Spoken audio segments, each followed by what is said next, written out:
তোমাদের আগের ভিডিওতে আমি বলেইছি যে ফার্স্ট টাইম বিকেলে দক্ষিণেশ্বরে এসে একদম অন্যরকম লাগছিল চারিদিকটা।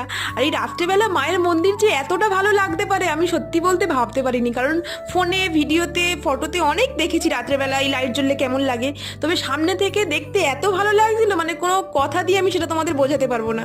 মনে হচ্ছিল তাকিয়েই বসে থাকি, ওই আলো আঁধারির মধ্যে মায়ের মন্দির যেন একদম জল জল করছিল। আর চারিদিকটা এত ফাঁকা লাগছিল না, ওই জন্য বারবার অবাকই লাগছিল, কারণ এতবার সকালে দেখেই অভ্যস্ত, তখন তো প্রচণ্ড ভিড় থাকে। তবে সন্ধ্যেবেলা তুলনামূলক অনেকটাই ফাঁকা ছিল।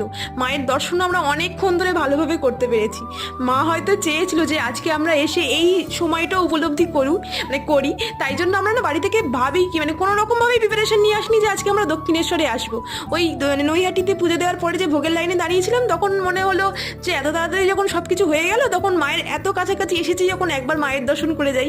তোমরা কতবার দক্ষিণেশ্বরে গিয়েছিলে আমাকে কমেন্ট সেকশনে জানিয়ে তো।